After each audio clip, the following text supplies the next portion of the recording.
আমার সালাম দিলেন, সালামের জবাবটা চলে আসবার পরে খাজা হুজুর আমার কান্না করতে লেগেছেন। আল্লাহ নবী ডাক দিয়ে বললেন, ও বাবা খাজা মুঈনুদ্দিন চিশতি গো, আপনি এইখানে কেন এসেছেন, কি করতে এসেছেন?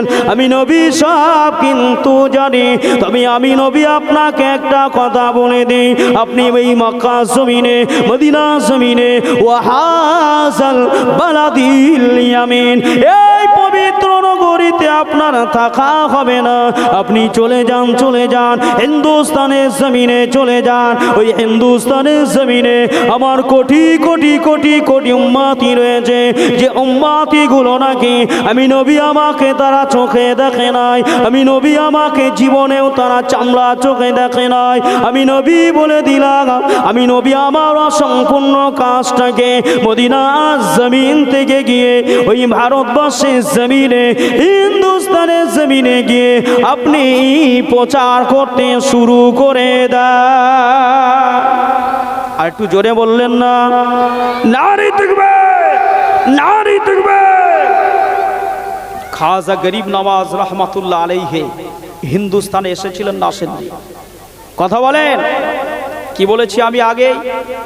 রসুল পাক সাল্লাল্লাহু আলাইহি ওয়াসাল্লামের আমার নবী পাক হলেন একজন, নবী পাকের পরে রাসূলুল্লাহর হাতে হাত দিয়ে ঈমান গ্রহণ করেছিলেন কতজন জানেন? কিতাবের মধ্যে এসেছে বিশ্ব নবীর হাতে হাত দিয়ে 23 বছরের জীবন জিন্দাগিতে 6 লক্ষর উপরে আসহাবে নবী সাহাবায়ে কেরামরা রাসূলুল্লাহর হাতে হাত দিয়ে ঈমান গ্রহণ করেছিলেন। কতজনা? 6 লক্ষের উপরে। নবীজি যেদিনে মক্কা থেকে মদিনায় আসছেন 632 খ্রিস্টাব্দে, মানে বুঝতে পারছেন 632 খ্রিস্টাব্দে নবীজি যখন মদিনা থেকে মক্কায় আসছিলেন কি করতে? হজ করতে। আমার নবী পাক কতবার হজ করেছেন জীবনে? এই আমার দিকে খেয়াল দেন, আপনার আলোচনা পরে করবেন, আমার দিকে খেয়াল করেন। নবীজি জীবনে কতবার হজ করেছেন বলেন? বিশ্ব নবী জীবনে একবার হজ করেছিলেন। কতবার? অথচ নবী পাকের জীবন জিন্দাগি, নবী পাকের জন্মভিটা কোথায়? কথা বলেন না। নবী জন্ম হয়েছে কোথায়? নবীজি জন্ম হয়েছে মক্কার জমিনে, আল্লাহর খানায় কাবার 2 রশি তফাতে জাবালে আবু কুবাইস, জাবলে আবু কুবাইসের নিচে আল মাকতুবাতে মক্কাতুল মুকাররমা, মদিনা শরীফে চলে যাবেন, মক্কায় যাবেন, আজও দেখতে পাবেন ঠিক এইভাবে 2 চাওয়ালে ঘর, খাজুর পাতা দিয়ে ছাওয়া, জাবলে আবু কুবাইসের নিচে ছোট্ট একটি বাসা, ওটাই হলো রাসূলুল্লাহর জন্মভিটা। মক্কা শরীফ অর্থাৎ খানায় কাবা, খানায় কাবার পূর্ব দিকে একটি সোজাসুরি কাবার সোজাসুরি একটা গেট আছে, ওই গেটটির নাম হলো বাবে জিবরাইল। কি বললাম? একটু আপনি ডাইনে চলে যাবেন মানে উত্তর দিকে একটি গেট আছে, গেটটার নাম হলো বাবু সালাম।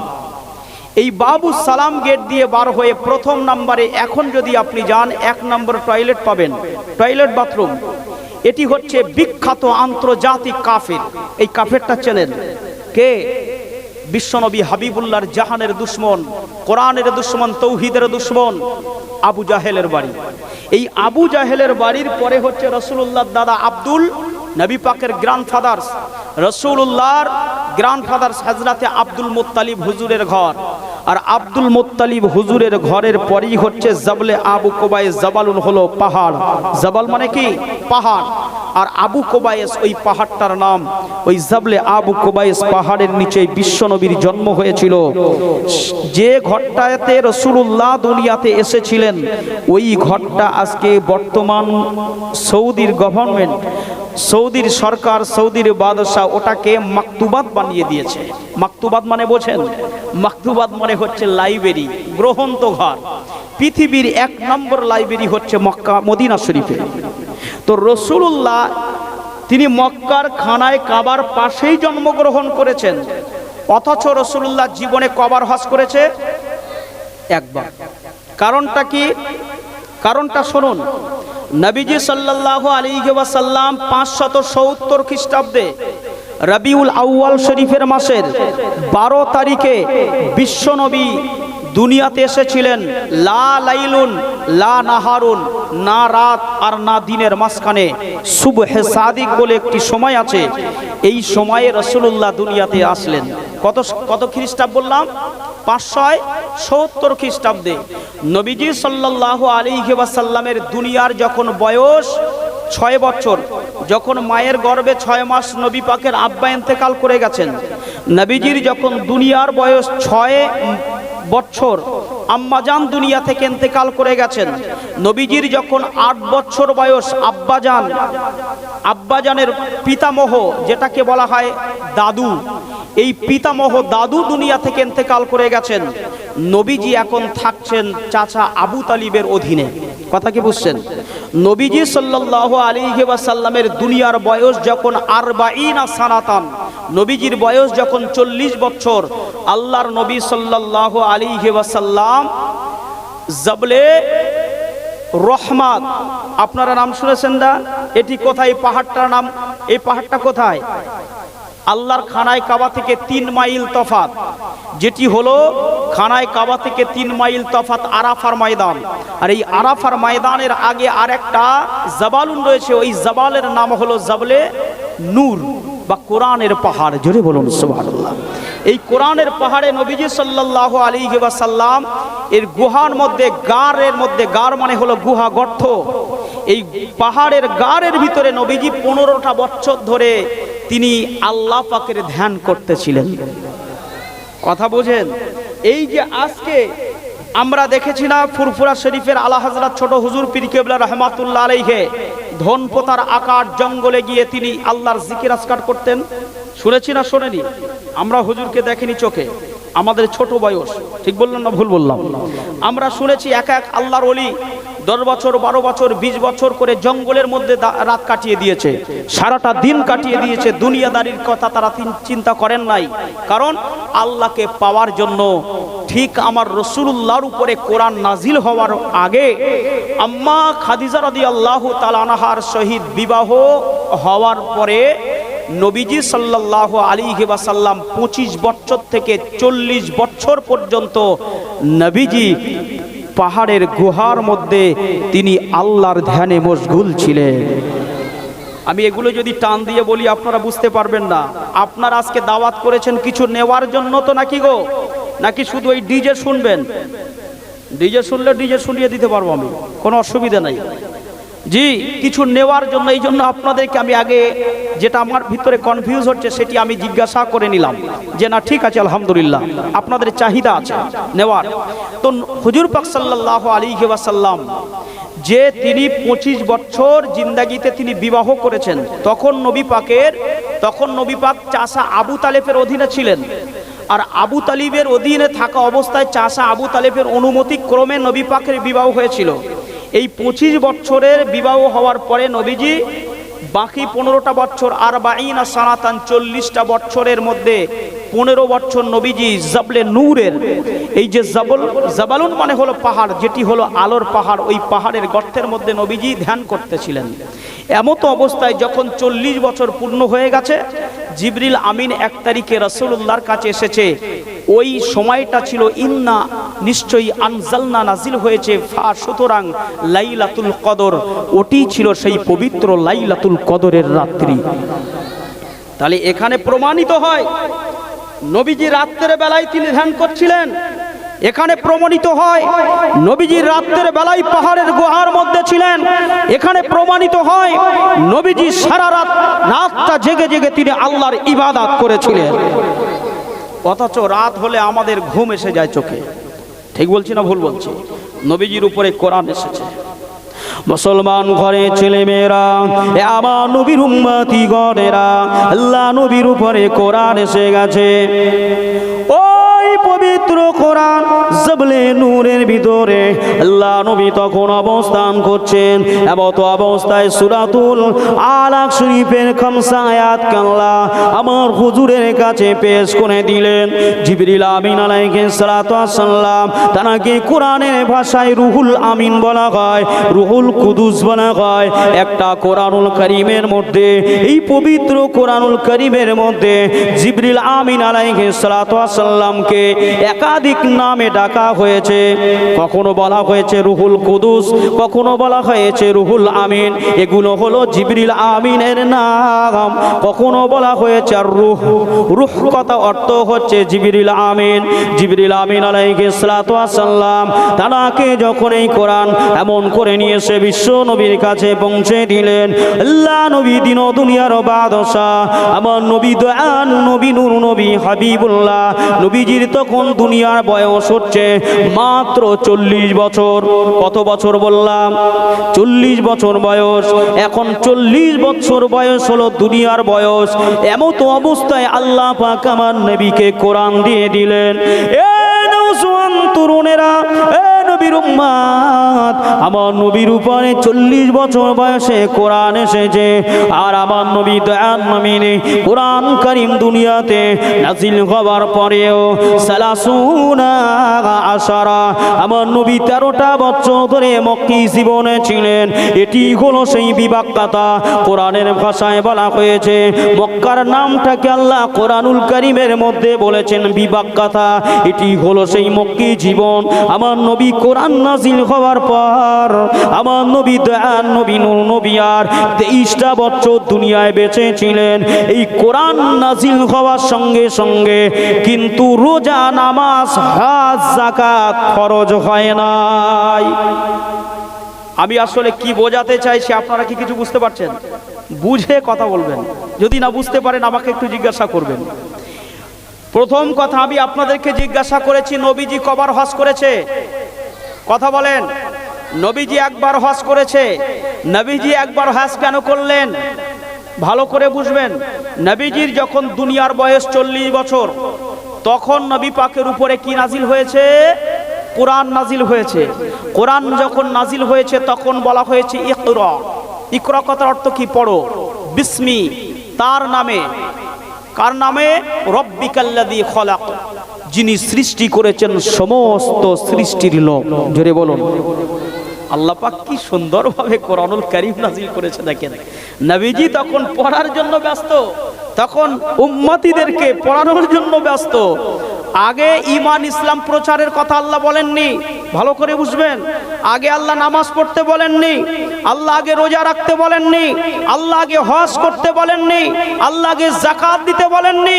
আল্লাহ এটা বলেননি যে এখনই ঈমান আনতে হবে, নবীর উপর ঈমান আনতে হবে, আমি আল্লাহ আমার উপর ঈমান আনতে হবে, এ কথা আল্লাহ পাক বলেননি। আল্লাহ আগে বললেন ইকরা, পড়ো, বিস্মি রব্বিকাল্লাযী খলাক, যিনি সৃষ্টি করেছেন সৃষ্টির লোক। জোরে বলো। তাহলে আগে আমি যখন আপনার ব্যাপারে একটা বই, একটা পুস্তক, একটা গাইডস লাইন, একটা বুক যখন পড়বার পরে আপনার ব্যাপারে আমার মনের চিন্তা ভাবনা, চিন্তা চেতনা, আত্মসমীক্ষা, অ্যানালাইসিস পরিবর্তন হবে না? হবে না? আপনি আমার ব্যাপারে কিছু জানেন না, আমি একজন অজৈনক ব্যক্তি, অচেনা অজানা ব্যক্তি, হঠাৎ আপনাদের কাছে আগন্তুক এসে পৌঁছালাম। আপনি আমার সম্পর্কে যদি না জানেন তো আপনি আমাকে সম্মানও হয়তো করবেন না, আর অসম্মানও করলেন না। কোথাকার মানুষ, কোথায় থেকে এসেছে, ওই ঘোরাফেরা করছিল। কিন্তু আপনি যখন জানতে পারবেন যে এটা ফুরফুরা শরীফের দাদা হুজুর এসেছে, যখন আপনি জানতে পারবেন ছোট হুজুর পীর কেবলা এসেছে, যখন আপনি জানতে পারবেন এটা ছোট হুজুরের আওলাদ এসেছে, তখন আপনার সম্মান করতে আপনি বাধ্য হবেন না? হবেন না? আল্লাহ কি সিস্টেমে কোরআন নাজিল করেছে দেখেন। এই জন্য বলেছে আগে বুঝবার চেষ্টা করবেন, শুধু টানের দিকে, আওয়াজের দিকে খেয়াল করবেন না। আল্লাহ আগে বলেনি ঈমান আনো, আল্লাহ আগে বলেনি নামাজ আদায় করো, আল্লাহ আগে বলেনি রোজা আদায় করো, আল্লাহ আগে বলেনি হজ করো, আল্লাহ আগে বলেনি যাকাত দাও, আল্লাহ আগে বলেছে কোরআনটা পড়ো। জোরে বলুন সুবহানাল্লাহ। কোরআন যখন পড়বে তারপরেই তো তুমি বুঝবে তুমি কোথা থেকে, তুমি কোথায় ছিলে, আর তোমাকে কে সৃষ্টি করলো, এই জায়গায় কে নিয়ে এসেছে, তোমার এত সুন্দরভাবে সুগঠিত করে কে তৈরি করেছে, কে এত সুন্দর সম্মানে ভূষিত করেছে। জোরে বলো। যখন পড়লেন হুজুর সাল্লাল্লাহু আলাইহি ওয়াসাল্লামের উপরে অনেক কথা, জাস্ট আমি বোঝানোর জন্য। আমার আপনার নবী বিশ্ব নবী রাসূলুল্লাহকে এই কোরআন দেওয়ার পরে আমার নবী সাহাবা হযরত এমন করে নবী পাক তামাম উম্মতিদের কাছে শোনাতে চেয়েছিলেন বটে, কিন্তু সেদিনে শোনাতে পারেন নাই। এই কথাটা সর্বপ্রথমে মহিলাদের ভিতর থেকে একজন মহিলা আল্লাহ পাক যাকে ওয়াইয়াকরাউকাস সালাম, আল্লাহ আসমানের আল্লাহ পাকের আরশে পাক থেকে আল্লাহ যাকে সালাম পাঠিয়েছে, ওয়াইয়াকরাউকাস সালাম, তিনি আর অন্য কেউ নন, তিনি হলেন আম্মা জান খাদিজা রাদিয়াল্লাহু তাআলা আনহা। আম্মা খাদিজাকে আল্লাহ পাক আসমান থেকে সালাম পাঠিয়েছিলেন। জোরে বলুন সুবহানাল্লাহ। আপনারা বলতে পারবেন পৃথিবীতে কোন মহিলা জীবনে নামাজ আদায় করেনি? কোন একজন মহিলা আছে জীবনে হজ করেনি, জীবনে যাকাত দেয়নি, জীবনে পর্দা করেনি, জীবনে রোজা রাখেনি, তথাপিও আল্লাহর জান্নাতে প্রবেশ করবে? সেই মহিলাটার নাম কি? কথা বলেন। ফুসফুস করলে হবে না, চিন্তা ভাবনা করলে হবে না, ঈমান ইসলাম জানতে হবে, বুঝতে হবে। কথা কি বুঝছেন? আমরা জানার চেষ্টা করি না, আমরা শুধু হুজ্জুগে মাতাল হয়ে ঘুরি, ঠিক কিনা? এই কথায় রাগ করছেন নাকি? আজকে আমি 24 পরগনার হাড়োয়া থানা থেকে আমি এসেছি আপনাদের কাছে, তাহলে আমার থেকে আপনাদের কিছু দেওয়ার চেষ্টা করব না? করব না। একজন মহিলা ছিলেন পৃথিবীতে, তিনি হলেন আম্মা খাদিজা রাদিয়াল্লাহু তাআলা আনহা। তিনি যখন যতদূর বেঁচে ছিলেন, যতদিন বেঁচে ছিলেন, ততদিন পর্যন্ত আল্লাহ পাক পর্দার হুকুম ফরজ করেননি। জোরে বলুন। পর্দার আয়াত নাজিল হয়নি ততদিন, নামাজের আয়াত নাজিল হয়নি ততদিন, রোজার আয়াত নাজিল হয় নাই ততদিন, হজ যাকাতের আয়াত নাজিল হয়নি, অর্থাৎ ফরজই হয়নি। জোরে বলুন। তিনি ইন্তেকাল করবার পরে আল্লাহ এই হুকুমগুলোকে নাজিল করেছেন, ফরজ করে দিয়েছেন। সুতরাং আম্মা খাদিজা রাদিয়াল্লাহু তাআলা আনহা তিনি পর্দা না করেই জান্নাতে প্রবেশ করবেন।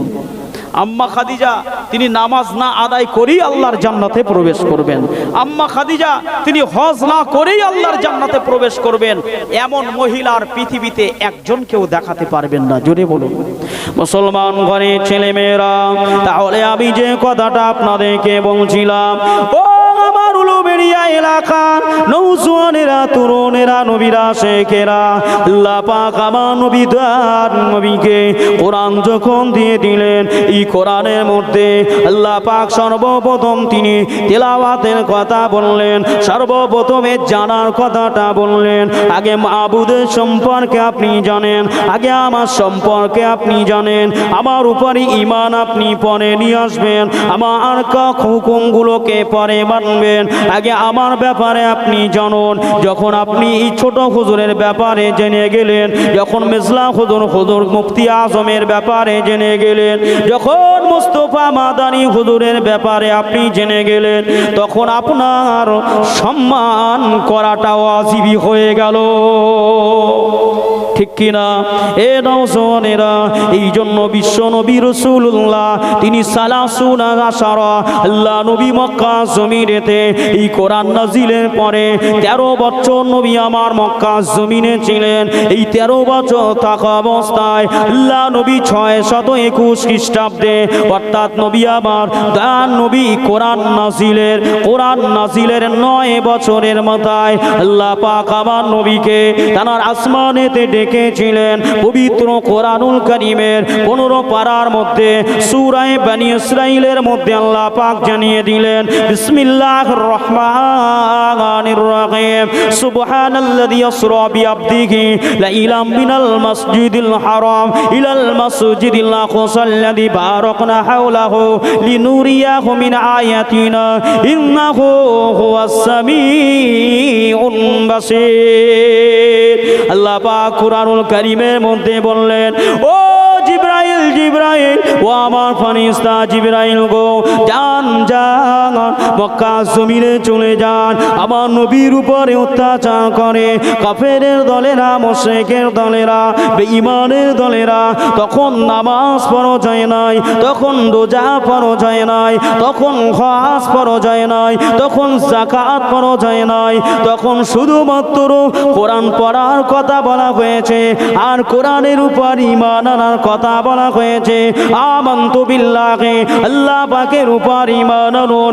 আমানতু বিল্লাহি ওয়া মালাইকাতিহি, ফেরেশতা কুলের উপর ঈমান আনয়ন করুন। ওয়া রাসূলিহি, तमाम নবী এবং রাসূলের উপর ঈমান আনয়ন করুন। ওয়াল ইয়াউমিল আখিরি, শেষ দিনের উপর ঈমান আনয়ন করুন। ওয়াল ইয়াউমিল আখিরি ওয়াল কদরিহি ওয়া খাইরিহি ওয়া শাররিহি। এই নবীর উম্মত, ভালো মন্দের উপর ঈমান আনয়ন করবার কথা বলা হয়েছে। ওয়াল ইয়াউমিল আখিরি, শেষ দিনের বিচারে দিনের উপর ঈমান আনয়ন করবার কথা বলা হয়েছে। ওয়াল বাসি বাদাল মউত, এই বান্দাকে দুনিয়া জমিনে মৃত্যুবরণ করতে হবে। এই আমল করে উলুবেড়িয়া এলাকার মানুষেরা একদিন মৃত্যুবরণ করবে। আমি আব্দুল ওদুদ আজকে উমান করে উত্তর 24 পরগনা থেকে এসেছি। আমিও একদিন ইমামন করে ইন্তেকাল হয়ে যাব, মারতে মউত গ্রহণ করে ফেলবো।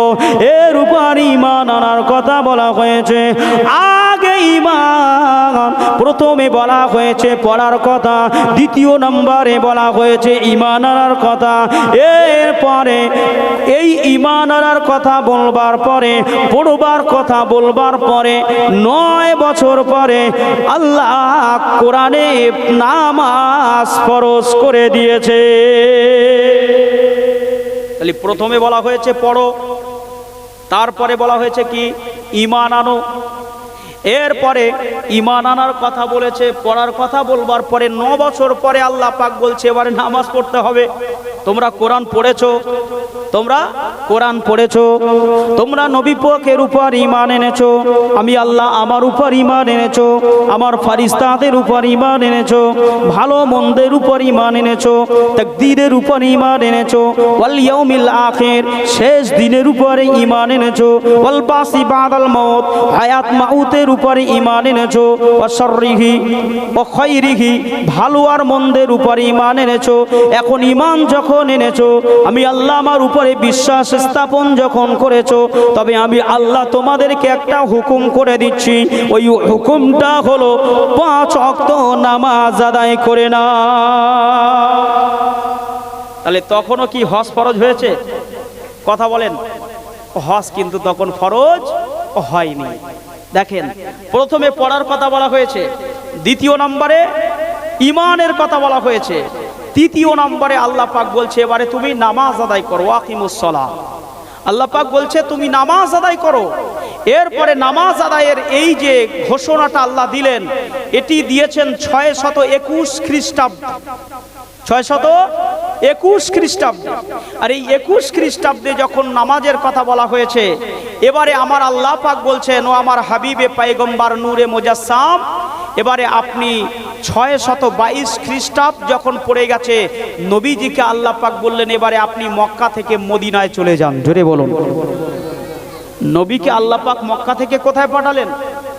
মদিনায় পাঠালেন। 622 খ্রিস্টাব্দ, অর্থাৎ 11 বছরের মাথায় নবীজির উপরে কোরআন নাজিল হয়েছে 12 বছরে। আর 13 বছর যখন পড়েছে, নবীজিকে আল্লাহ পাক বললেন এবারে আপনি মক্কা থেকে মদিনায় চলে যান। অর্থাৎ মক্কায় থাকা অবস্থায় নবীর উপরে একবারও হজ ফরজ হয়নি, অর্থাৎ কোরআনের আয়াত নাজিল হয়নি। এজন্য নবীজি সাল্লাল্লাহু আলাইহি ওয়াসাল্লাম একবারও তিনি হজ করেননি। নবীজি মক্কা থেকে মদিনায় চলে গেলেন। জোরে বলুন। এই মদিনায় যখন চলে যাচ্ছেন, ভালো করে বুঝবেন, হোদাইবিয়া নামে একটি জায়গা আছে। হোদাইবিয়ার সন্ধি হয়েছিল না, আপনারা শুনেছেন তো? ইসলামের তারিখে, ইসলাম যারা পড়েছেন, ইসলামের ইতিহাস, তারিখ মানে হলো ইতিহাস, আরবি থেকে বলা হয়, যেটি আমরা সাধারণত আমরা জানি ইন্ডিয়ান ইতিহাস আমরা যারা পড়েছি, মোগল পিরিয়ডের ইতিহাস হিস্ট্রি যতটুকু পড়েছি আমরা, আমাদের ঘরের ছেলেরা তারা ইন্ডিয়ান সম্পর্কে জানবেন, মোগল পিরিয়ড সম্পর্কে জানবেন, কিন্তু ইসলামের ইতিহাস তো আমাদের জানা নাই। এটা আমাদের জানার প্রয়োজন। এই জন্যই তো প্রয়োজন, যখন নবীজি সাল্লাল্লাহু আলাইহি ওয়াসাল্লামকে আল্লাহ পাক কোরআন দিলেন, এরপরে নবীজিকে আল্লাহ মক্কা থেকে মদিনায় চলে যেতে বললেন। নবীজি মক্কা থেকে মদিনায় চলে গেলেন। এই মক্কা থেকে মদিনায় চলে যাওয়ার পরেই আল্লাহ পাক রোজা ফরজ করে দিয়েছে। তার আগে কিন্তু রোজা ফরজ ছিল না। যে বছরে আল্লাহ পাক রোজা ফরজ করেছেন, ওই বছরেই আল্লাহ পাক যাকাত দেওয়াটাকেও ফরজ করে দিয়েছে। জোরে বলুন, আল্লাহ পাক এক একটা করে একেবারে মানুষের উপরে চাপিয়ে দেননি। একটু দরুদ শরীফ আল্লাহুম্মা সাল্লি আলা সাইয়্যিদিনা ওয়া আলা আলি সাইয়্যিদিনা। ইয়াসিন তোহা তোমার লোকাব জানি, ইয়া মুহাম্মদ প্রেমের রাজধানী। ইয়াসিন তোহা তোমার লোকাব জানি, ইয়া মুহাম্মদ প্রেমের রাজধানী। সে নামে পেয়ে কুলমখলুকাত সবে তোলে মারহাবা মারহাবা ধ্বনি। জোরে বললেন না? কোরআনুল কারীমের মধ্যে বিশ্ব নবী রাসূলুল্লাহর নাম বছর আগে মদিনা শরীফে নবাবিতে আমার নবী সাহাবা হযরতদেরকে ওয়াজ করছিলেন। আমার নবী পাকের সম্মুখে সিদ্দিক আকবর বাবা আবু বকর বসেছিলেন। আমার নবী সম্মুখে হযরত ওমর ফারুক আযম বসেছিলেন। আমার নবী পাকের সম্মুখে উসমান গনি জুন্নুরাইন বসেছিলেন। আমার নবী পাকের সম্মুখে আসাদুল্লাহিল গালিব আলিউল মুরতজা বসেছিলেন। আমার নবী পাকের সম্মুখে খালিদ বিন ওয়ালিদ আল্লাহ পাকের নবী সাহাবীরা বসেছিলেন। এ নওজওয়ানেরা, তরুণেরা সেই মাহফিল আজকে কায়েম করেছেন। ওই মাহফিল শুনে তারা সাহাবায়ে কেরামেরা এবং জিন্দা এমন করে জীবন জিন্দাগি গঠন করেছিলেন। আল্লাহ নবী সম্মুখে এক তারিখে হযরত আবু বকর, হযরত ওমর, হযরত উসমান আলী, হযরত আলী কায়দা জুবায়ের খাব্বাব হুজুরাবার আল্লাহ নবী সম্মুখে বসে রয়েছে। জিবরিল আমিন চলে আসলেন। ইয়া রাসূলুল্লাহ, ইয়া হাবিবাল্লাহ, আল্লাহ পাক আপনার একজন সাহাবাকে নয়, দুইজন সাহাবাকে নয়, ওয়াহিদ ইসলাম সালাসা আরবা খামসা সিত্তা সাবা সামানিয়া তিসা আশারা 10 জন সাহাবাকে আল্লাহ জান্নাতের সার্টিফিকেট নসিব করে দিয়েছে। এ নওজওয়ানেরা, আল্লাহ নবী উম্মতিদেরকে ডেকে বলেছিলেন, ও বাবা আবু বকর, ও বাবা ওমর গো, ও বাবা উসমান গনি, ও আমার সাহাবা জুন্নুরাইন গো, ও আমার আসাদুল্লাহিল গালিব গো, আল্লাহ পাক আপনাদেরকে এত ভালোবেসে দিয়েছে, আল্লাহ এত মহব্বত করে নিয়েছে। আপনাদের নামটাকে আল্লাহ পাক আমি রাসূলুল্লাহ আমাকে জানিয়ে দিয়েছে। কি জানিয়ে দিয়েছেন জানেন বাবা? আল্লাহ পাক আপনাদের নামগুলোকে জান্নাতের বাবে লিপিবদ্ধ করে দিয়েছে। এ নওজওয়ানেরা, আল্লাহ পাকে দিন শরিয়াতের কথা, আল্লাহ পাকে দিনের কথাগুলো শুনতে শুনতে আমার নবী যেমন সাহাবা হুজুরদের ওয়াজ করেছিলেন, সাহাবা হুজুরেরা মেনে নিয়েছে, সাহাবা হুজুরগণেরা ওয়াজ করেছেন, তাবিগণেরা মেনে নিয়েছে, তাবিগণেরা ওয়াজ করেছেন, তাবিগণেরা মেনে নিয়েছেন, তাবিগণেরা ওয়াজ করেছেন, উলামায়ে মুতাকাদ্দিমিন গণেরা মেনে নিয়েছে, উলামায়ে মুতাকাদ্দিমিন গণেরা ওয়াজ করেছেন, উলামায়ে মুতাআখিরিন মুতাখিরিন গণের আওয়াজ এমন করে শুনেছেন, তানারা মেনে নিয়েছে। উলামায়ে মুতাখিরিন গণের আওয়াজ নসিহত করেছেন, উলামায়ে কেরামেরা এমন করে রিদওয়ানুল্লাহ আলাইহিম আজমাইন গণেরা তানারা আওয়াজ করেছেন। এই আওয়াজটাকে আল্লাহ পাক কেমন কবুলিয়াতের দরওয়াজা দিয়েছিলেন। এ নওজওয়ানেরা, এ আমাদের উলুবেড়িয়া এলাকা নবীরা শেখেরা ওই ওয়াজকে এমন মানা মেনেছিলেন। খাজা গরিবে নওয়াজ, খাজা গরিবে নওয়াজ হুজুর আল্লাহ নবীর নবাবী শরীফে, মদিনা নবাবী শরীফে চলে যায়। আল্লাহ হাবিবের দরবারেতে চলে গিয়েছিলেন। আল্লাহর হাবিবের দরবারে গিয়ে আমার নবী বিশ্ব নবী আখায় নামদার মুফাখানে মৌসুদা সৈয়দুল মুরসালিন শাহিনশাদের শাহিনশাহ সুলতানদের সুলতান হাবিব দিগের পয়গম্বর নূর নবী দরবারে গিয়ে সালাম দিতে লাগলেন। আসসালাতু আসসালামু আলাইকা ইয়া রাসূলুল্লাহ, আসসালাতু আসসালামু আলাইকা ইয়া হাবিবাল্লাহ। মদিনা শরীফে যেমন করে নওয়াজারে মুকাদ্দাস শরীফের ভিতর থেকে ওয়া আলাইকুমুস সালাম সালামের জবাবটা চলে আসতে লেগেছে। আল্লাহ নবী সাহাবা, আল্লাহ রাসূলের সাহাবা হুজুরদের কবর মদিনার নবাবী এমন করে মাজারে মুকাদ্দাস শরীফের মধ্যে রয়েছে।